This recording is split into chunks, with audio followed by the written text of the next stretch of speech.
Assalamu alaikum. Welcome to all of you in this first recorded lecture for the week number 8, and the topic of this week presentation is the resistivity log interpretation. Majority of the content of this presentation have been taken from the chapter number 6 of your textbook. So let's start the lecture, and basically in this first log section you have been asked to identify the shaly sand zone using the resistivity log. We have identified the shale zone using the gamma ray log and using the neutron log, but now we have to combine the log interpretation with the resistivity log. So in this log section you have been asked to identify the resistivity log, and in the previous recorded lecture of week number 7 we have seen that against shale we see low resistivity value, and we have seen that in shale we have cunate water, and shale structure conducts electricity. So whenever we have shale we will have low resistivity, so that need to be remembered while identifying the shale zone. And we have seen that when we have complete shale, and complete shale are impermeable, so all the three resistivity curves will be overlapping and will be overlapping at some lower values. So in this log section we have been asked to identify the shaly sand zone. So we know that we can identify the shale zone with high gamma ray value, with high neutron log value, and now we know that against shale we have low resistivity value. So we have to combine all this together to identify the shaly zone or the shaly sandstone. As you can see in this log section, basically gamma ray changes at around 2603 meter, and when the gamma ray increases at this step you see change in the resistivity value. Resistivity value changes to some lower value, and similarly at this point the negative separation changes to positive separation. So above this you have the clean sandstone, and at this point basically you have the shaliness in the sand. Again the gamma ray has increased slightly. The gamma ray in the top zone is 30 API and gamma ray in this section is around 45 API. So gamma ray value has increased, but has increased slightly. So this zone is slightly shaly, it's not complete shale. And when you have the shaliness in your sand, you can see the resistivity value changes and resistivity value decreases at this point. So with increase in gamma ray, with decrease in resistivity value, with change in the separation of the density neutron log, we can say that this is the shale zone. And obviously the gamma ray is same from 2603 meter till 2635 meter. So this is the same shaly sandstone zone with similar separation. Obviously as you can see that resistivity value is changing again at around 2610 meter. So when gamma ray is same and basically you have the fixed separation between neutron and density, but still your resistivity log value is changing, that indicate that your fluid is changing. So it is likely possible that the zone from 2600 meter till 2610 meter contains the hydrocarbon, and from 2610 meter till 2635 meter you have the water zone. So higher resistivity means hydrocarbon and lower resistivity means water zone for the fixed lithology zone. So lithology is similar from 2603 meter till 2635 meter.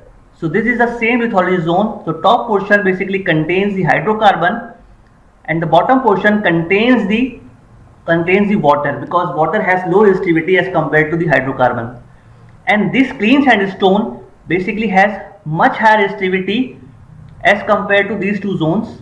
So when you have clean sandstone and resistivity is very high and separation is negative, that indicate that this is the hydrocarbon bearing zone. So the clean sandstone contains hydrocarbon, even the top portion of this shaly sand contains the hydrocarbon. As you can see that even you have the shaly sandstone, but still the resistivity is high. So from 2595 meter till 2610 meter you have the hydrocarbon in the formation, and from 2610 till 2635 meter you have the water zone. We can identify the water and hydrocarbon bearing zone through resistivity log, as we have seen in the previous slide, that a zone of a constant lithology with high resistivity value indicates a hydrocarbon bearing part, while the low resistivity value zone of a constant lithology zone indicate a water bearing zone. So basically we have seen in this figure that this zone which has high resistivity, basically this zone contains the hydrocarbon, and this zone basically has low resistivity, this contains the water, and basically the lithology is similar from 2603 meter till the 2635 meter. So we can identify the fluid content in a given zone based on their resistivity value. So for example, in this case, we have been provided the gamma ray log value, and basically this is the sand zone, and as you can see in the sand zone, basically you have the separation between the MSFL and the LLD. So whenever you have this separation between MSFL and LLD, that indicates that this is the permeable zone. So this is the permeable zone, and same lithology, that gamma ray is same, SP value is same, so this is the same lithology zone. And in the top portion, as you can see, this zone has high LLD value as compared to the bottom portion of this zone. This bottom portion has low value of LLD. So the top portion basically contains the hydrocarbon and bottom portion contains the water. Obviously you can confirm this fluid content through the density neutron cross plot, and we have big negative separation in the gas zone, we have slightly lower negative separation in the oil zone, and we have very small negative separation in the water bearing zone. So when we have high resistivity, as you can see in the gas and oil zone, we have very high LLD value as compared to water bearing zone. So in a zone of constant lithology, when you have high resistivity, it indicates this is a hydrocarbon bearing zone. Similarly, we can identify the hydrocarbon bearing zone. For example, in this log section, this is the sandstone zone, and as you can see, you have the similar value of gamma ray across this zone.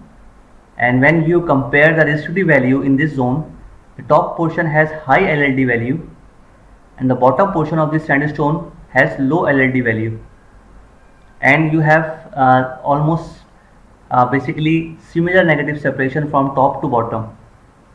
So as you can see, the negative separation is not so great in identifying whether you have oil or water, but through resistivity log you can identify that this zone is oil or water.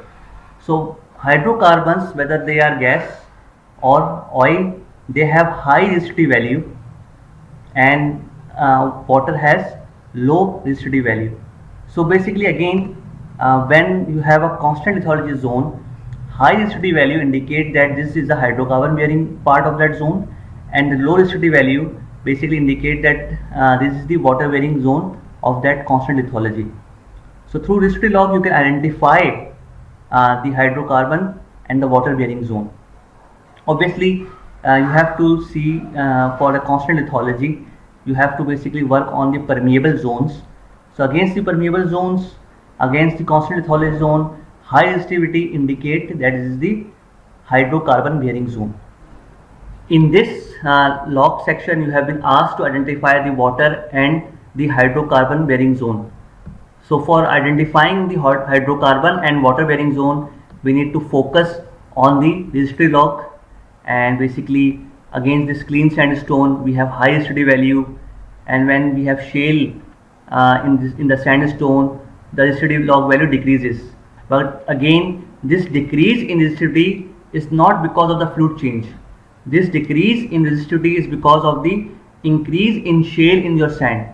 So if the top zone contains the hydrocarbon, this zone also contains the hydrocarbon, because the resistivity has decreased because of the increase in shale, and we know that whenever we have shale in the sand, the resistivity log value will decrease.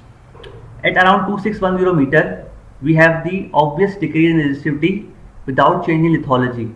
So the top portion of this shaly sand basically has high resistivity, and the bottom portion of this shaly sand has low resistivity. The top portion basically contains the hydrocarbon and bottom portion contains the water. So basically, again, if the resistivity value decreases for a constant lithology, it indicates a change in fluid. So high resistivity value zone of a constant lithology indicates a hydrocarbon bearing part, while the low resistivity value of a constant lithology zone indicates a water bearing zone. So basically this is a zone which has high resistivity. So top portion from 2595 meter till 2610 meter, you have high resistivity. So this is the hydrocarbon bearing zone, and this zone basically is the water bearing zone because this zone has low resistivity. So that's how you use the resistivity log responses to identify the hydrocarbon and water bearing zone. So again, you can see when you have the hydrocarbon, you have the high value of the RT, the LLD. As you can see, RXO basically is the flush zone resistivity, and flush zone resistivity is almost similar regardless you have hydrocarbons or not. So even in the hydrocarbon bearing zone, you have high value of RXO in this particular log section, which is almost similar in the water bearing zone, and LLD value, which is RT value in this log section. So deep zone resistivity value is higher in top portion and lower in bottom portion. So when the RT value or the LLD value or the deep zone resistivity value decreases, so it indicates that the fluid is changing. So high value indicate this is the hydrocarbon bearing zone, and low RT value indicates that this is the water bearing zone. So by comparing RT and RXO, the flush zone with the RT, so when you have the separation between RT and RXO, basically that indicates that you have a water zone. So RXO and RT logs have constant separation in water zone. In the oil zone, the separation changes since SXO is not equal to SW. So basically, in water bearing zone, you have a fixed separation between RXO and RT, and you have to remember that in water bearing zone, the RT value is lower as compared to the RT value in the hydrocarbon bearing zone. For example, in this example, you have been asked to identify the hydrocarbon bearing zone, and basically again, first you need to understand the log headers. Basically on track number 1, the SP caliper gamma ray log have been run. On track number 2, you have been provided with the resistivity curves SFL, which is measuring RXO, the flush zone resistivity, induction log medium, induction log deep. We will see what are induction logs, but for right now, basically these are the resistivities of the different zones in this log section. So induction log also measuring the resistivities. So when medium means it is like LLS. Induction log medium basically is like LLS, and induction log deep is like LLD. So both logs are measuring the resistivities. So LLS, LLD, MSFL are provided to you, and on third track you have been provided the porosities. And since it is the sandstone zone, neutron porosity has been provided in the sandstone unit, and porosity estimated from the density log. So these are porosities provided to you from density log and from the neutron log in sandstone unit, and you have been asked to identify the hydrocarbon bearing zone. So obviously when you are doing interpretation, you first need to identify the permeable zones, and when you have high gamma ray, basically it indicates that is the shale zone against the high permeable zones. When you have the separation of all curves, it further basically confirms that this is the impermeable zone. So high gamma ray value with all curves, all resistivity curves are overlapping, that indicate that this zone is the impermeable zone. So when you have low gamma ray value and when you have the separation between the resistivity curves, it indicates that this is the permeable zone. So first you identify the permeable zones. So this is the permeable zone, and you have the permeable zone at the bottom. So basically you have two zones which are permeable in this log section, and we know that when you have high gamma ray value, the SP log response basically is the response in the shale zone, and you can draw a shale baseline from this SP log response, and any deviation from the shale baseline will indicate that this zone is permeable. So you can identify the permeability through the SP log also. But when you have the resistivity log responses, you can easily get the permeability from the separation between the different resistivity curves. So you have the separation, MSFL and LLD have the separation, and so you identify the permeable zones. And in the permeable zones, when you have the high LLD, it indicates that this zone is the hydrocarbon bearing zone. So in this zone, which is around 5400 meter, so at around 5400 meter you have high resistivity, and resistivity is decreasing. At around 5430 meter you have low resistivity zone. So at around 5430 meter you have the water bearing zone, and from 5390 meter till 530 meter you have the hydrocarbon bearing zone, because the resistivity is higher in this top portion of the permeable zone. So low permeability separation indicates this is a permeable zone. High resistivity in this zone indicates that this is the hydrocarbon bearing zone, and low resistivity in this zone indicates that this is the water bearing zone. Similarly, when, basically you have high gamma ray values, you have the shale baseline, and all curves are overlapping, so this is most likely the impermeable zone. So you don't have to look for hydrocarbons in this impermeable zone.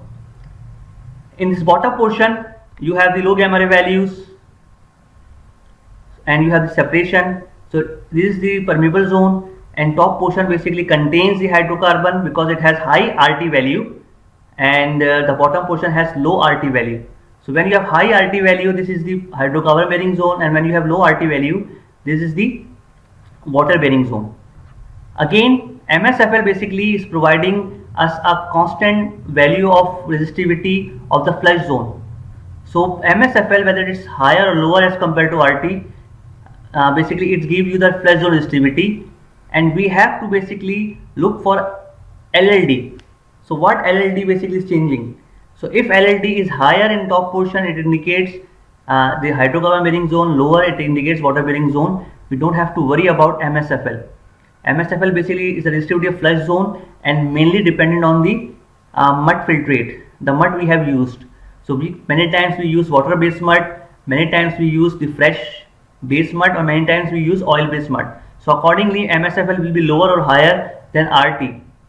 So the important thing for us is the RT, the deep zone resistivity. So resistivity of deep zone should be higher for hydrocarbon bearing zone and lower for the water bearing zone. So you can see that for example these green color indicates that these are the possible hydrocarbon bearing zone, because in this permeable zone you have high RT value, and this blue color indicate that these are the possible water bearing zone, because against these permeable zones you have low RT value. And again we have seen that in basically water bearing zone we have the fixed separation between RXO and RT, which we have just seen. So when we have the fixed separation between RXO and RT, it indicates a water bearing zone, and we do not have a fixed separation in the oil bearing zone. So change in RT upon RXO, so hydrocarbon likely present in high resistivity zone and water in low resistivity zone. Low and high resistivity seen in permeable zones of constant porosity, so hydrocarbon likely present in high resistivity zone and water in low resistivity zone. So based on this LLD response, we have conclude that the top portion contains the hydrocarbon and the bottom portion contains the water. Again you can see that against this constant lithology zone you have fixed porosity. So blue line and green line are almost constant. So porosity is not changing. So when porosity is not changing, lithology is not changing, but fluid content is changing. So because of the change in fluid content, you will have the different resistivity at different zone. Similarly, as you can see, the lithology is not changing, the porosity curves are not changing, but resistivity is changing. So when lithology logs, for example gamma ray log, PEF log are not changing, porosity logs are not changing, but still you have the change in the resistivity log, that indicates that you have different fluids at different zones. So based on the change in resistivity, you can identify whether you have water or hydrocarbon and in this particular zone. Again, in this log, you must have seen that there are three resistivity curves, RLSM and the shallow log resistivity, which is LLS, RILDM, the deep resistivity measured from the induction log, and the LLD. So LLD basically has been estimated from the lateral log and the induction log, and LLS, the shallow log resistivity. In this log section, no MSFL is run. So basically you do not have any flush zone resistivity. That is why basically you see that there are overlapping of different curves.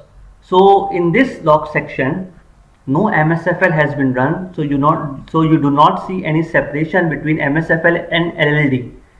So LLS and two LLD basically have been measured. One LLD from the resistivity log, from the lateral log tool, and other LLD from the induction log. So two LLD have been measured in this log section, and one LLS has been measured, and we have seen that for majority of the time LLS and LLD overlaps. So LLD and LLS have been measured in this log section and they are overlapping, and when they overlap we have seen that this indicates that there is no invasion. So we cannot estimate permeability in this log section because MSFL has not been run. Any separation between MSFL and LLD LLS indicates that this zone is permeable, and since we do not have MSFL, we cannot basically use the resistivity log in this log section to identify permeability. But we do have MSFL in this log section. That is why we have seen that these zones are permeable because it has low gamma ray, and we have separation between MSFL and LLD. We have constant porosity across this zone. In this example, we have been asked to calculate the water saturation in the hydrocarbon bearing zone. Calculating water saturation is another application of the resistivity log. The water saturation basically is the cumulative water saturation, and we have seen that by calculating the cumulative water saturation, we basically calculate the hydrocarbon saturation. And once we have calculated the hydrocarbon saturation, we can calculate the hydrocarbon initial volume in the reservoir. So this is an important application of the resistivity log, that through resistivity log we calculate the water saturation. And obviously when we are required to calculate water saturation, we first need to identify the zones which contain the hydrocarbon. And basically we have done the interpretation, and we know that the zone from 2595 meter till 2610 meter contains the hydrocarbon, and 261 meter till 2635 meter the zone contains the water. So once basically we have identified the water and hydrocarbon bearing zone in this log section, basically we have to guess the lithology, because the RC equation through which we will calculate the SW is applied for the clean sandstone reservoir. So we know that the clean sandstone is from 259 meter till 260 meter, and shelly sand is present from 2603 meter till 2610 meter. So SW, which is required to be calculated from the RC equation, and RC equation is for the clean formation. Hence we can calculate the SW in the clean sandstone containing the hydrocarbon. And this is the RC equation, and we know that N and M basically are constant, and both values are equal to 2. Similarly, A is a constant, and for sandstone it is equal to 0.8. Porosity basically is to be read from the porosity logs, and we know that porosity can be calculated from the density log, porosity can be calculated from the Newton log, and we know the formula of calculating porosity from the density log. For that we required the matrix density and the fluid density along with the bulk density from the log. Similarly, we can calculate the neutron porosity. We have to apply the lithology correction to get the true porosity in the sandstone. This RT value basically is the LLD value in this clean sandstone. So RT value basically is read from this log section in this clean sandstone. RW basically can be calculated from three independent methods. One method is basically is through SP log, and basically we have done an example when we were studying the SP log. The other method is basically through resistivity ratio method, and the third method is that we use the RC equation in the water bearing zone to calculate RW. So which method is to be used? It depends on the availability of the data. So for example, if we want to use SP log, we have to be provided SP log, but in this log section no SP log is provided to us, so we cannot calculate RW through the SP log. To calculate RW from the resistivity ratio method, we need to be provided the RMF value, and no RMF is provided to us in this log section, so we cannot use the resistivity ratio method to calculate RW. Similarly, basically we are only left with the RC method to calculate RW. So we will be using the RC equation in the water bearing zone to calculate RW. So first we will calculate porosity in the clean sandstone, and then we will calculate RW, and then we will calculate the SW in the hydrocarbon bearing zone. So we need to first estimate porosity of the clean zone, and porosity can be calculated using both Newton and density log. For right now I will be using only the density log, assuming the fluid density is 0.8 gram per centimeter cube. This is a formula for which we need matrix density. Since we have the clean sandstone, the matrix density is 2.65, the bulk density as read from the log is 2.15, and the fluid inside the pore space is the oil, and the density is around 0.8 gram per cc. So when values are entered, the porosity turns out to be 27%.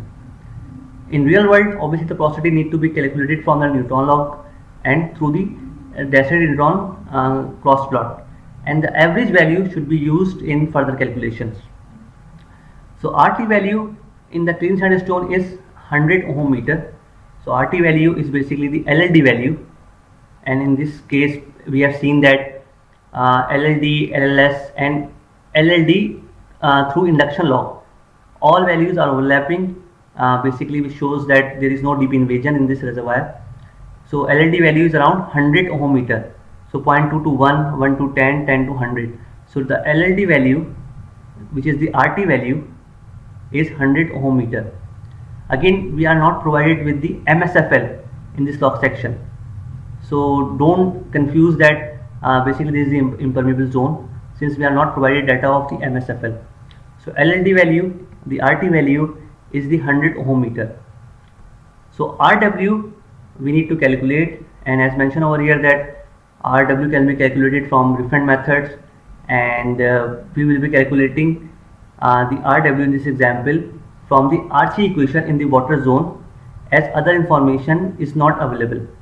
Since SP log is not provided, since the RMF for the resistivity ratio method is not provided, so we will be using the third method, RC equation, to calculate the RW, and for that we need to work in the water bearing zone. So when we need to work in the water bearing zone, again we need to calculate the porosity in the water bearing zone, we need to use RT value in the water bearing zone, and SW will be 1 in the water bearing zone. So SW value will be 1. Porosity of the water bearing zone, A is this lithology of the water bearing zone, RT will be the LLD value in the water bearing zone. So RT value in this water bearing zone is around 1 ohm meter, as can be seen from the log, 0.2 to 1 ohm meter. So next task is to calculate porosity in this water bearing zone. Again we can use density Newton and density Newton cross plot. So I will be using the density log method, and since basically it's a shaly zone, Newton log is not reliable and porosities need to be calculated from the density log. For matrix density of shaly sand, first need to estimate the volume of shale in the shaly sand zone. From mud logging coring, the shale density is to be collected. The matrix density will be the weighted average of the sand and shale in the shaly sand zone. since we do not have all information right now, we will be using only sandstone density for now. So this will give you the approximation. So porosity, basically we are estimating in the water bearing zone, assuming that it is the clean sandstone, but in reality it is not a clean sandstone, it is the shaly sandstone. So first we need to calculate the volume of shale in this shaly sandstone, and once we have calculated the volume of shale, we need to basically calculate or get information of the shale density from the mud logging. And once we have that information, we need to calculate the average density by knowing the shale density and the volume of shale and the sandstone density. So that the average density of that zone should be used as a matrix density in that water zone. Since we do not have the information, we will be assuming the clean sandstone. So porosity in the water zone is 2.65, the matrix density minus the bulk density divided by the matrix minus the fluid, and the fluid in this zone is the water. So the porosity in the water bearing zone is around 21%. So now we can apply the RC equation to calculate RW first, and the process is similar. So we use the RC equation. SW in water zone is 1, A is 0.8 because it's a sandstone, porosity is 21%, but in the equation it has to be used in fraction. So 0.21, M and N both are equal to 2, RT value is 1. So RW is calculated as 0.05 ohm meter. So this is the resistivity of the cunate water or the resistivity of water in the aquifer. So RW basically is the resistivity of the water in this aquifer, and same chemically water is present in the pay zone. So RW basically we have estimated the resistivity of this cunate water that will be used to calculate SW in this equation. So this is RW, which is 0.05 ohm meter. Now we will use the same RC equation to calculate the SW in clean sandstone containing the hydrocarbon. So we have A, we have RW, we have the porosity, we have the RT. So by using the same RC equation, we will now calculate the SW in the pay zone.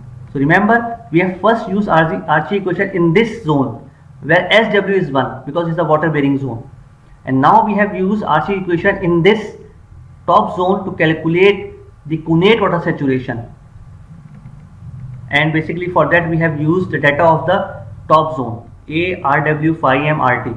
So SW is equal to 7%. So in the clean sandstone we have 7% water, the cunate water, and obviously the hydrocarbon saturation is 1 minus SW.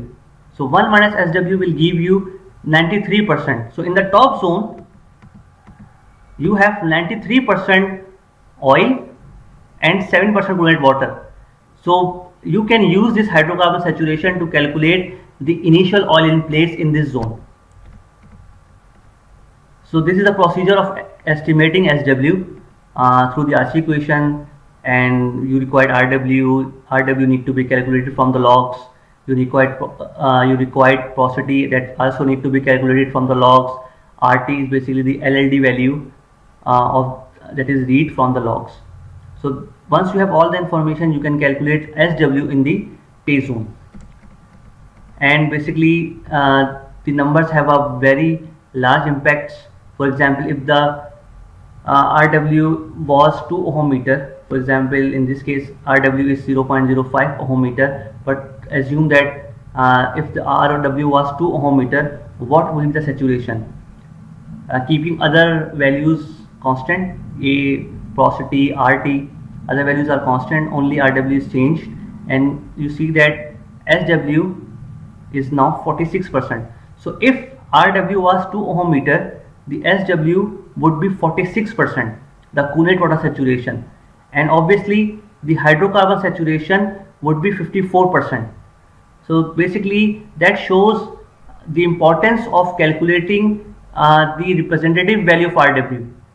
So that is why basically we have three independent methods to calculate RW. So you calculate RW from the SP log, you calculate RW from the RC equation, you calculate RW from the resistivity ratio method, and basically you take an average value from these three methods, and that average basically value is used in the RC equation to calculate the SW, because this RW has a very large impact on this SW. In this example, you have been asked to calculate the RW using the resistivity ratio method. Resistivity ratio method basically is used in the water bearing zone, and for resistivity ratio method we required RMF, which is provided to us. The RMF is equal to 0.6 ohm meter at around 150 degree centigrade. So this is the value of RMF at reservoir temperature. And if the RMF was not provided to us at reservoir temperature, we first required to calculate the value of RMF at reservoir temperature, and for that we need to have a resistivity chart which basically corrects the resistivity value at our desirable temperature.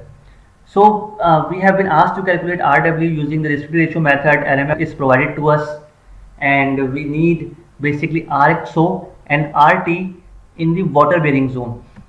And basically we have identified the water bearing zones in the previous example, and we have seen that in this zone basically we have low resistivity values, and these are the possible water bearing zones.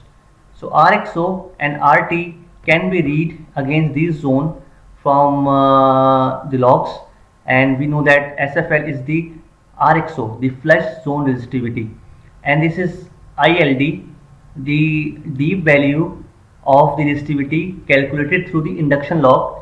This is the RT value or the LLD value of this water bearing zone. So we basically have the formula. This is the resistivity ratio method, and we need RMF, RXO and RT, and this is basically method is used in the water bearing zone. So RT value is 0.8 ohm meter in the water bearing zone, and RXO value is 16 ohm meter in the water bearing zone. So basically against this 500 and 420 meter, you have the RT value and the RXO value. Again basically the resistivity log is plotted on the log cycle. The starting point is 0.2, and at the end of first cycle it is 1 ohm meter, and for second cycle the value is from 1 to 10 ohm meter, and for third cycle 10 to 100, and fourth cycle 100 to 1000 ohm meter, and this is the second line, so 1000 and 2000 ohm meter. So resistivity log value is plotted on the log cycle, and RT value basically is lower in this log section as compared to RXO. So against the water bearing zone, this is RT and this is RXO. So the value of RT in the water bearing zone is around 1 ohm meter, which is 0.8 ohm meter, and the RXO value is around 16 ohm meter. So the value of RT and RXO has been taken from the logs against the water bearing zone. We need to take the minimum value of RXO and RT. There are 3 or 4 zones. We have to select the zone which has the lowest RXO value. So any zone which has the lowest RXO value basically can be used in this resistivity ratio calculation. And RMF basically is 0.6 ohm meter. Again, this is provided to us at the reservoir temperature, and if it was not provided to us at reservoir temperature, we first need to convert this RMF at reservoir temperature. So RW is calculated through this method as 0.03 ohm meter. So right now the calculation is very easy because we have done the interpretation. We have identified the hydrocarbon and the water bearing zone. But in real world, we first need to identify the hydrocarbon and water bearing zones, and then we are required to calculate RW from the available methods, and once we have calculated RW, we are required to calculate SW in the hydrocarbon bearing zone. So basically again this shows that basically RT value is read from the LLD log, and LED shows that RT is 0.8 ohm meter against this water bearing zone, and RXO value is around 16 ohm meter. And as you can see, you have the fixed separation between the RT and RXO in the water bearing zone. RMF is given to you at reservoir temperature. So through this formula, RW is equal to RMF into RT upon RXO, you can calculate RW.